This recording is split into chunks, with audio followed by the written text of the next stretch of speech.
Question number 7। यहाँ पर दे रखा है कि भाई एक त्रिभुज है और एक त्रिभुज का एक मध्य बिंदु है, और ये मध्य बिंदु क्या कर रहा है, दूसरी भुजा के समांतर खींची गई तीसरी रेखा को क्या कर रहा है, समद्विभाजित कर रहा है।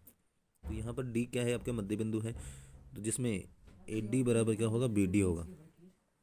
तो आपको सिद्ध करना है ए ई बराबर ई सी।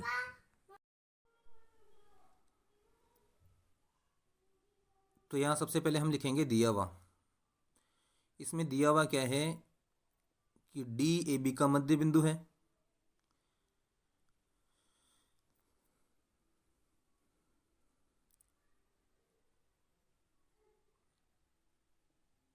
और इसको हम लिखेंगे फिर कि ए डी बराबर बी डी लिख सकते हैं। और डी ई समांतर क्या है, बी सी है। डी ई समांतर क्या है, बी सी। ये सवाल में आपके दिया हुआ है और आपको सिद्ध करना है कि ई ए सी का मध्य बिंदु है या तीसरी भुजा को क्या करता है, समद्विभाजित करता है। ई ए सी को समद्विभाजित करता है, ये लिखना है आपको।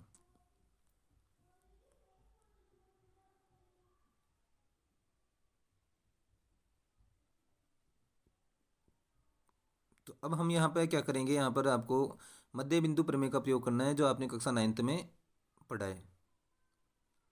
तो स्टार्ट करते हैं उत्पत्ति से। सबसे पहले जो दिया गया है कि डी ई समांतर है बी सी।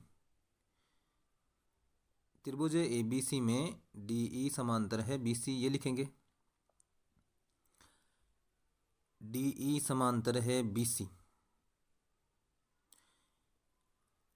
ये सवाल में दिया हुआ है। और अब हम लिख देंगे कि जो अनुपात ए डी बट्टा बी डी में है वही अनुपात ए ई बट्टा ई सी में होगा।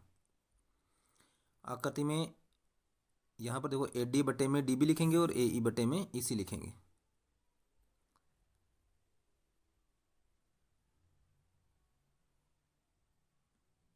ये क्यों लिखते हैं, प्रमेय 6.1 सवाल में दिया हुआ है भाई प्रमेय 6.1 का प्रयोग करना है, तो हमने यहाँ पर प्रमेय 6.1 का प्रयोग कर लिया। ठीक है, अब आगे बात करें तो यहाँ पर सवाल में दे रखा है डी ए बी का मध्य बिंदु है, इसको ध्यान देना है।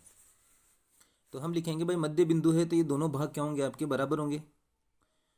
तो ए डी बराबर क्या होगा, डी बी। अब कारण लिख देंगे यहाँ पर डी ए बी का मध्य बिंदु है, डी ए बी का मध्य बिंदु है, ये सवाल में दिया हुआ है। अब हम क्या करेंगे, यहाँ पर ए डी की जगह डी बी लिख सकते हो या डी बी की जगह ए डी लिख सकते हो, कुछ भी लिख सकते हो। तो हम यहाँ ए डी का ए डी लिखेंगे और डी बी की जगह हमें ए डी लिखना पड़ेगा। बराबर हो जाएगा ए ई बटा ई सी हो जाएगा। अब हम क्या करेंगे, इनको ए डी का भाग ए डी में देंगे तो एक बार चला जाएगा, तो एक बटा एक लिख सकते हो, एक लिख दो। ए ई बराबर ए बी ए ई बट्टा में हो जाएगा ई सी। अब हम तिरछा गुणा करेंगे, तिरछा गुणा करेंगे तो क्या आ जाएगा, यहाँ पर ए ई बराबर हो जाएगा ई सी। सॉरी, ये क्या हो गया, ई सी आएगा यहाँ पर, है ना, ई सी। ये हो जाएगा आपके हैं ई सी। अब ए ई बराबर क्या है, ई सी है, तो इसका मतलब ये समान दो भागों में विभाजित हो रहा है। जब समान दो भागों में विभाजित हो रहा है तो हम लिख सकते हैं कि ई ए सी का मध्य बिंदु है या ई ए सी को समद्विभाजित करता है। तो ये सवाल हमारा हो जाएगा यहाँ पर इति सिद्धम।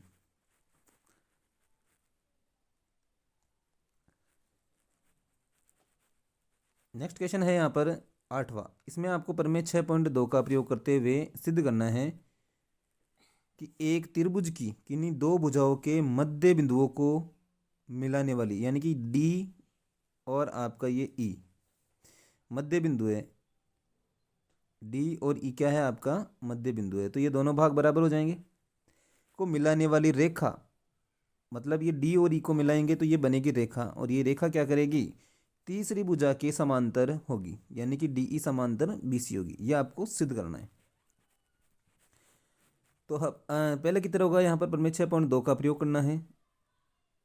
तो सबसे पहले सवाल में दिया हुआ क्या है, दिया हुआ है डी व ई त्रिभुज ए बी सी के मध्य बिंदु है ना।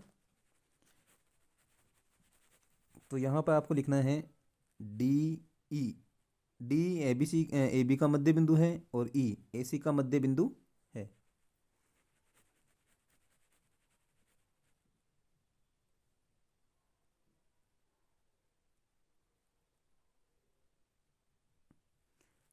और आपको लाना है यहाँ पर कि तीसरी रेखा के समांतर होगी, यानी कि डी ई समांतर है बी सी। ये आपको आंसर लेकर आने यानी कि सिद्ध करना है, डी ई समांतर होगा बी सी। अब उपपत्ति, उपपत्ति में सबसे पहले दे रखा है डी ए बी का मध्य बिंदु है, यह आपको राइट करना है सबसे पहले, डी ए बी का मध्य बिंदु है।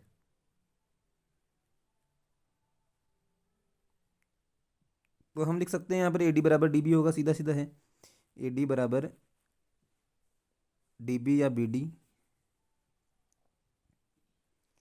अब हम क्या कर सकते हैं, यहाँ मल्टीप्लाई में एक लगा सकते हैं, कोई दिक्कत नहीं है। तो ए डी बराबर डी बी इंटू एक लिख सकते हैं, क्योंकि ये सदैव एक का गुणज होता है सारा का सारा। तो अब यहाँ पर ये बट्टे में चला जाएगा, डी बी कहाँ चला जाएगा, आपके बट्टे में चला जाएगा, क्योंकि गुणा में है तो भाग में आ जाएगा। तो हम लिखेंगे कि ए डी बट्टे में डी बी, और इन दोनों का भाग देंगे तो कितना आएगा, एक आएगा।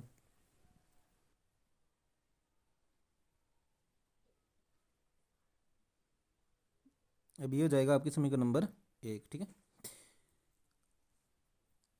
अब हम आगे करेंगे ई ए सी का मध्य बिंदु इसी प्रकार करना पड़ेगा आपको, जैसे आपने ऊपर वाला किया है, डी का किया है। तो ये हो जाएगा ई ए सी का मध्य बिंदु है।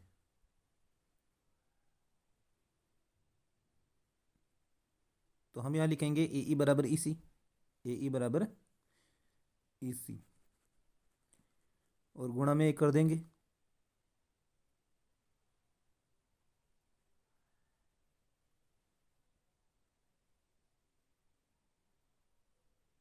जैसे यहाँ पर ऊपर वाले में करा है वैसे के वैसे आपको नीचे करना है, ए ई बटे में ई सी बराबर कितना हो जाएगा, एक हो जाएगा।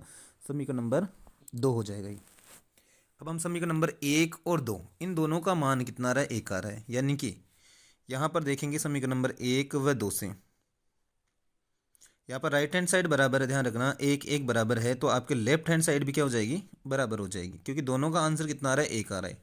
तो हम लिखेंगे ए डी बटे में डी बी बराबर होगा ए ई बटे में ई सी। अब ये आपको आकृति में देखना है कि जो अनुपात ए डी बटा डी बी में है वही अनुपात ए ई बटा ई सी में होगा, तो ये रेखाएं क्या हो जाएगी, आपके समांतर हो जाएगी। तो अब हम लिखेंगे यहाँ पर कि डी ई समांतर होगा बी सी के। अब कारण लिख देंगे प्रमेय 6.2।